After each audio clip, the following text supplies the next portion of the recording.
Sanju Samson has obvious issues with him playing the heavy ball, set for Asia Cup heartbreak after Shubman Gill's return. Shubman Gill's return could mean that Sanju Samson will no longer be an automatic pick in India's Asia Cup playing 11. The arrival of Shubman Gill in India's T20I scheme of things is not good news for Sanju Samson.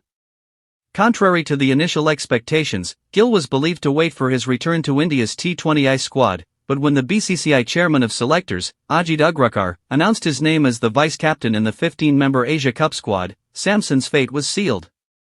The opening pair of Samson and Abhishek Sharma was the one constant India was supposed to stick with for their Asia Cup campaign, but since there's no way the vice-captain will be benched, Samson, unfortunately, through no fault of his own, will have to make way.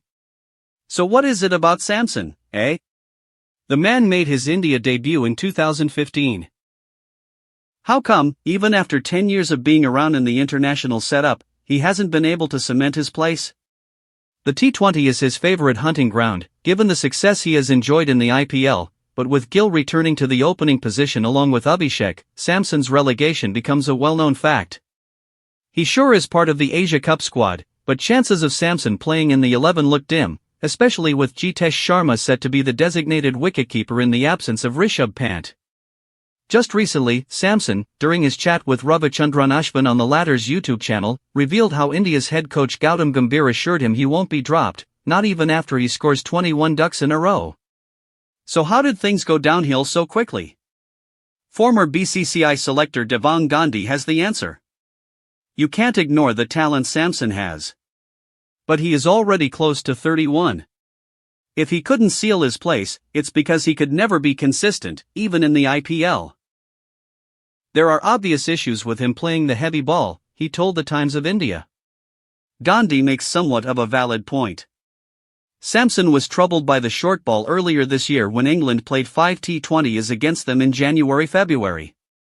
To the extent that Samson's impressive figures across last year don't stand much of a chance. And boy, those are some numbers.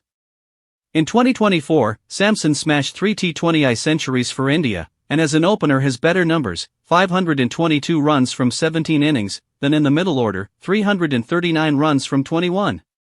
Samson also became just the 6th player to score back-to-back T20I centuries. Not the end of the road for Samson.